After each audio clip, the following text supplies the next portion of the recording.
we'll begin by looking at the basic concepts of probability and how to model random phenomena using probability and all that. So, everything starts with a few very basic important ideas, and these are the ideas. There is something called an experiment, there's something called an outcome for the experiment, there's something called sample space, there's something called event, and finally we will get to probability. Okay. So, it's important to go in this sequence. We will do that slowly in this lecture. So, before I start, let me talk briefly about textbooks for the course. There is one textbook that we will follow reasonably closely, which is the first one that I have put down here, Probability and Statistics by Shiva Atreya, Deepayan Sarkar and Steve Tanner. It is available from Professor Atreya's website. You can click on that link there and go to the website. As of now, it's available. It's work in progress. So they've not completed the book, but we're using it even before they complete it. So we'll follow this book fairly closely in terms of what topics we cover, what examples we use, the sequence in which we do it, etc. A couple of other books which are useful. One is what I'm going to call what I've put down here in the second list. Think Stats 2. It's a very applied book. It talks about doing statistics with Python and then lots of ways to do computer simulation. And in this course also, we will do quite a bit of computer simulation. So, mostly it will be me showing you how the simulation is done. You don't have to do any programming or anything on your own. But what computer simulations allow you to do is to sort of see in action what we are writing down as equations in theory. So quite often it's useful to imagine what's going to happen when you do a computer simulation. So we will do that quite often in this class. So a book like Think Stats 2 is quite useful. It's also available for free download, so you can use it without any cost. Now the third book is a little bit more theoretical, A Modern Introduction to Probability and Statistics, and it's a little bit more expensive. So if you want more ideas in this area, this you can use for like a reference. I mean, if you want to look at other ideas, related ideas, more details, you can look at that book. Okay. So in fact, there are so many books. You go to even websites which talk about good books on probability and statistics. You have so many books, so many different types of options. I mean, any book is good enough. You can at some level, right? So, but you may like some books, you may not like some other books. The approach and the way they handle it may all be very different. But you're free to just browse through any book that you like. I'm not against it. So none of these books are strictly necessary, as in I will cover most of the things myself, but having a book is very, very useful. You can go back, sit down, browse through the pages. You'll get some ideas when you read again. Okay, so I'll strongly advise that you have access to some of these books. Keep reading them while you attend these lectures. Okay, so that's the first slide on the textbook. Okay, so we're ready to jump into the very first concept in this course. There are two concepts that we're going to start. Concepts or definitions, or I think definition is probably a better word. Experiment and outcome of the experiment. Okay. So when I use the word experiment, you're thinking of a chemistry lab, scientist with a lab coat and all that. It's not quite that, need not be exactly that. In statistics, experiment is generally used to denote any process or phenomenon that we wish to study statistically. Okay, so that's called an experiment. So the experiment would have various different outcomes, and we would like to study it in a statistical way. I described in the first lecture on what it means to study something statistically. It's basically to observe patterns and have some theory about what those patterns are. So I've put three different examples here, familiar examples. We discussed that even in the week 0 lectures. Tossing a coin is a good example of an experiment that one can study statistically. Okay, and throwing a die. Okay, the result is varied. There are different types of results and all that. When you can't really precisely say what the result will be, so that's a good experiment. And we also saw this very complicated experiment, so to speak, which is like the Indian Premier League tournament. We looked at that as an experiment as well. We wanted to study that statistically. So all these are experiments. So in fact, it looks like anything is an experiment. So the point is, when you want to study statistically, see if there are patterns, statistical patterns in the data or statistical pattern in the phenomena, you use the word experiment to denote that. Okay, so you'll see quickly enough in about 3-4 slides down from here, I will never use the word experiment, but technically that's the word that's used. Experiment is what you basically model. Okay, now outcome is very important. What is the outcome? This is the result of the experiment. What happened as what did you observe in the experiment? You can even call it data, right, in some sense. So the outcome is what's very important. So you'll see the theory focuses a lot more on the outcomes, and the experiment itself is sometimes even you can imagine what the experiment should be. Okay, so I've listed down below the outcomes corresponding to each of these experiments. For the coin toss experiment, there are 2 outcomes, right? Assuming it's a standard coin, it's either heads or tails. For throwing a die, 1 die, okay, right? It's either 1 or 2 or 3 or 4 or 5 or 6. That's the possible outcomes. And if you go to a complex experiment like the Indian Premier League, you're not going to be able to write down the outcomes so easily. It's for instance, it could be available as a YAML format file. We discussed this format in the week 0 lecture, right? So to capture the result or the outcome of an experiment as complex as an IPL match, you need a lot of text and typing, and you need to capture what happens in every ball. Even then you may not capture everything, right? So you might think the only thing you want to study statistically is the number of runs scored and wickets, etc. on the ball. But people who want to do research in cricket want to know, where did the ball pitch, what was the pace of the ball, did it turn, did it swing, did it do this, that, etc. And all those are also patterns, right? You may learn some patterns from that. So I mean, technically I would say experiment like the Indian Premier League match is like very rich in the kind of outcomes that it can generate. Okay, so that's so this probably gives you a glimpse of what is it that you can study. So for instance, you're studying rainfall. You want to see statistically how the rainfall pattern is. What is the experiment? Right? Who is doing the experiment? So it's like nature is doing the experiment, right? So there's this big system of clouds and wind and sunlight and oceans and all these things together create these rainfall situations that happen for you in India, and then you study it, and the outcome you all measure, right? So how much did it rain? What was the pressure here? What was the pressure there? This, that. The people send balloons up in the air. So you can measure whatever outcome you want and collect as much detail as you want whenever you want to study statistically, and the experiment is something like the phenomenon that you want to observe. Okay, so hopefully you get the sense. So I want to tell you that we will look at a lot of toy experiments. You can see the toy experiments, simple experiments to study are tossing the coin, throwing a die. Now why are these simple experiments important? If you cannot do something in the simple experimental world, you really cannot do something in the complicated real life world. A lot of people look down upon theory and say, oh, you deal with small toy examples, but if you can't do the toy examples properly, very likely that you will make mistakes in the bigger examples as well. So you have any ideas, you want to try something, you want to try them in the small toy examples first, make sure it works, and then adapt it to complicated scenarios. So don't look down upon the simple experiments. They are nice. It's good to illustrate, it's good to teach out of, it's good to ask questions in exams out of. So all these small experiments are very nice that way. Of course, in real life you want to study complicated experiments with a very rich set of outcomes, and you'll see, I mean, quite often we'll use some ideas from simple experiments in the complicated studies as well. Okay, so hopefully this gives you a feel for what experiments are. There's so many of them. Anything you study statistically becomes an experiment in some sense, right? So that's something nice to know.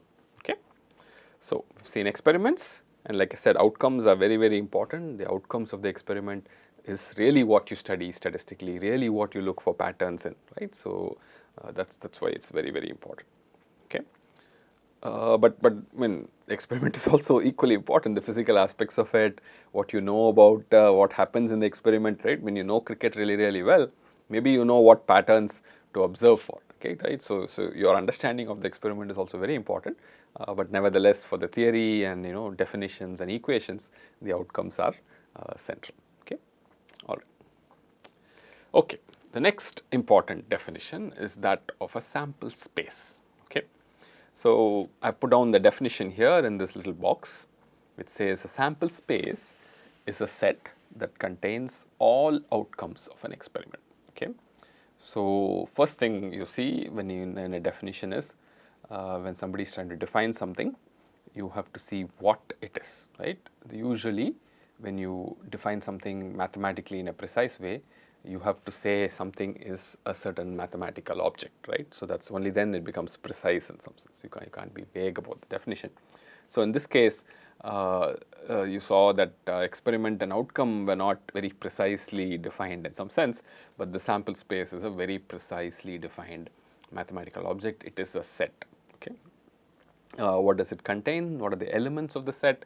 The elements of the set are all the outcomes that can possibly happen in an experiment. Okay. So, like I said, sample space is a set, and we will denote it typically in this class by some S. So this capital S will denote the sample space for us. Let's look at examples. Right. Anytime you have a definition, the first thing you should do is write down a few examples. Okay. So look at the examples we saw before. We saw 3 experiments that I listed out. I'll show you a few more experiments in this lecture itself.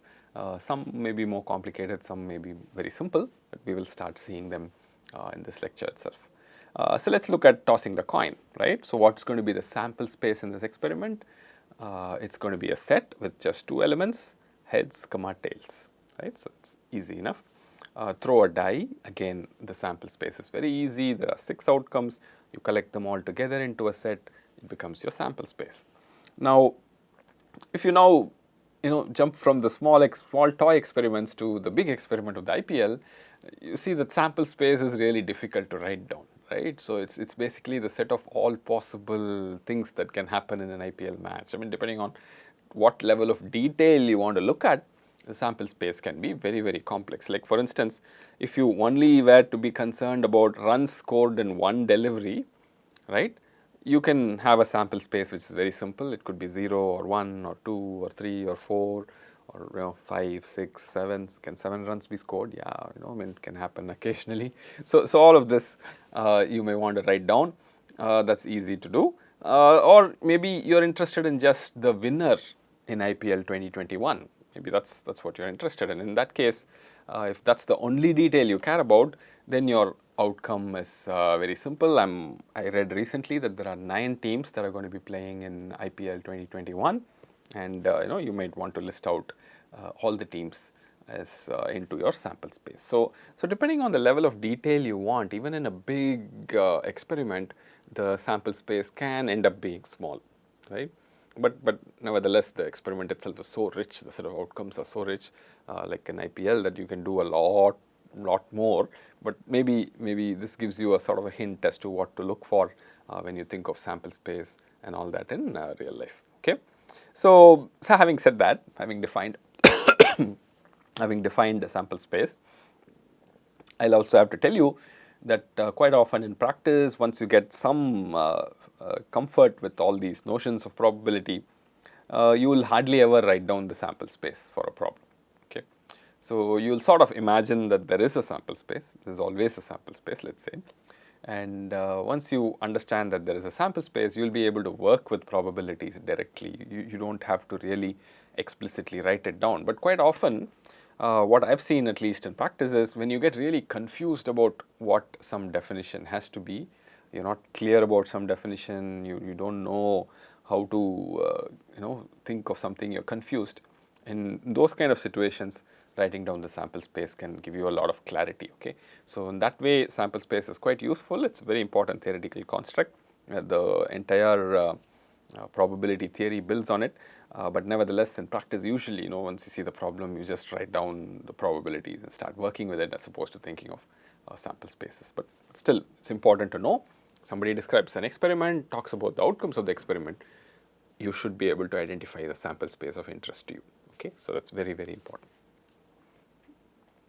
Okay, so here are more examples. So I gave you 2 or 3 simple examples. We're going to now start talking about more and more complicated examples, and these examples are nice because they will show up again and again in all your problems, in all your activity questions, graded assignment questions, practice questions, quiz questions, exam questions, other questions, whatever, and even in real life.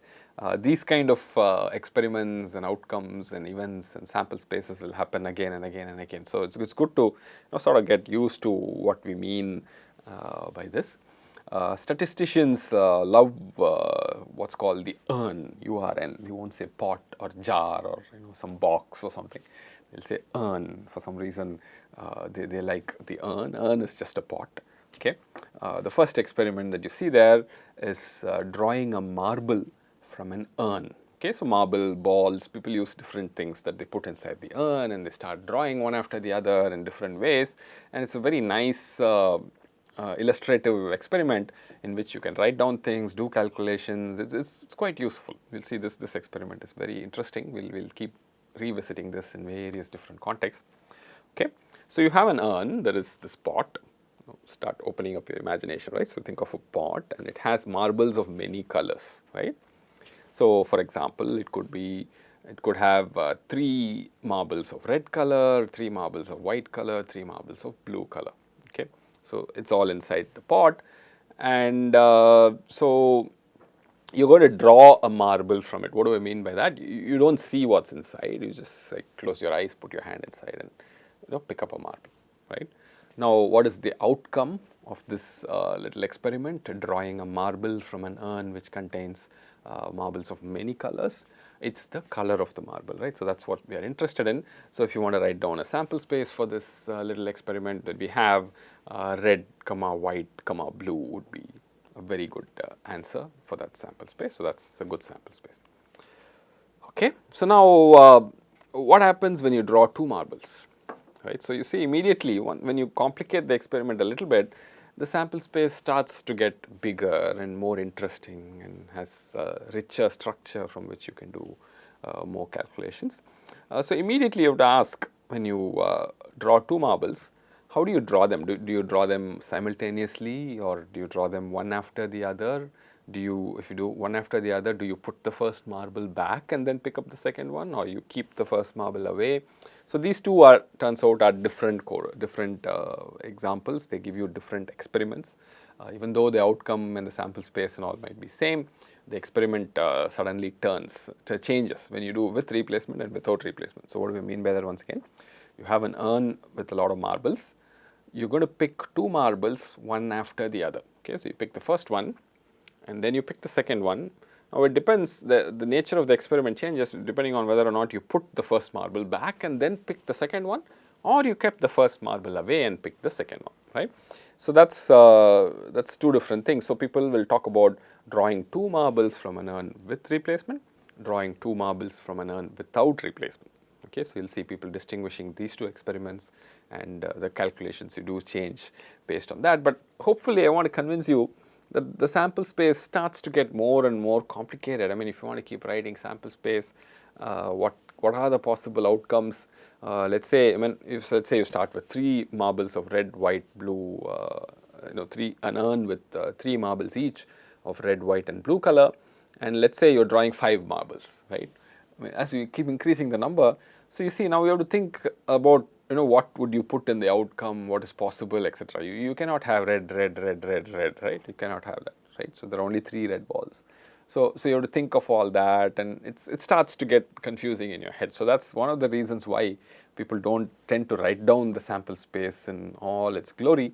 They just think and they understand, okay, there has to be some set of outcomes. I understand the outcomes. I draw the marbles one after the other. I note down the color of each marble, either there was replacement, there was no replacement. So I know what could have happened, right? Just once again illustrate this replacement and row replacement. If you have 3 marbles of each of these colors, and if you do with replacement, one of your outcomes is red, right? You can have 5 red marbles. But if you're doing it without replacement, you cannot have red, isn't it? Because there are only 3 red balls. If you're not replacing, you can have at most 3 red balls in every outcome. So anyway, I mean, I want to drive home the point that there are these nice simple experiments which can quickly give you more complicated sample spaces that you can think of. Another very common example is a pack of cards. Okay, so now many of you maybe are very sincere students who have never played or seen a pack of cards, but I'm assuming you're at least familiar with what a pack of cards is, at least for the reason that you have to solve questions in the problems here. So a pack of cards is 52 cards. There are 4 suits. The suits are in English called spades, hearts, diamonds and clubs. So there are different names. I think in common parlance people use different names for these 4 suits, but we will use the spades, hearts, diamonds and clubs. And in every suit you have 13 different cards of different values, right? The cards start with 2, 3, 4 all the way up to 10. And then you have the jack, queen, king and ace. Okay, the ace I will put at the end. Some people tend to put the ace in the beginning, but we'll tend to have it at the end. Okay, so the sample space, one can conveniently write it as the Cartesian product of these 2 sets. Okay, the set of suits, Cartesian product with the set of values. Okay, recall Cartesian product from math 1, right? So you remember Cartesian product, you have 2 sets. When you do Cartesian product, it's basically a pair, one from the first set, another from the second set. So in the 52 cards, there is 2 of spades, 3 of spades, 4 of spades, so on till ace of spades. There's 2 of hearts, 3 of hearts, 4 of hearts, all the way till ace of hearts, etc. So you have these 52 cards. Okay. So when you draw a card from this pack, let's say a shuffled pack, then the sample space is this set of 52 cards, right? So what would be the suit, what would be the value. Now when you draw multiple cards one after the other, or like it happens in a usual card game, you deal or distribute the cards to the players. What could happen from a shuffled pack if you start distributing cards? Let's say 4 players are playing and you distribute the cards, each player would get 13 cards. Now look at the possibilities there, right? The sample space of what one player would get is a subset of 13 cards from this sample space. And how many such subsets are there? A huge number, right? 52 choose 13. That's a lot of possibilities. Okay, and anyway, I'll come back to this experiment. It's a slightly more complicated experiment, but it'll bring out a lot of statistical patterns that people observe. For instance, you might see that different collection of cards are likely, some card selection from a random distribution are unlikely and all that. So you may have a sense of what can happen, what cannot happen when you distribute a pack of cards, but it's a useful experiment, very useful experiment to think of when you want to solve problems. And hopefully you agree with me that the sample space is slowly becoming more and more complicated when you want to think of modeling, say, distributing cards around a table statistically. Okay, so the last point I want to mention, okay, so we discussed quite a few experiments now. We saw tossing a coin, throwing a die, this complicated IPL experiment, and drawing a marble from an urn or a ball from an urn, drawing a card from a shuffled pack. We saw quite a few experiments and we talked about the sample space, etc. But I have to warn you, so as you learn more probability, once the problem is given to you and you have to compute the chance of something, the likelihood of something, what is the probability of something, you will usually not write down the sample space. I mean, it will be in your mind sort of clear to you how to do it. So I want to emphasize once again, it's still very useful when some question confuses you about what can possibly happen. You can always go back to writing down the sample space, writing down the outcome in very clear notation. And then invariably, at least I've seen in practice, that helps get rid of all the confusions and the paradoxes and all these things that show up in probability calculations quite often. Okay, so hopefully you've gotten your feet wet with sample space. Let's dig in deeper into the theory.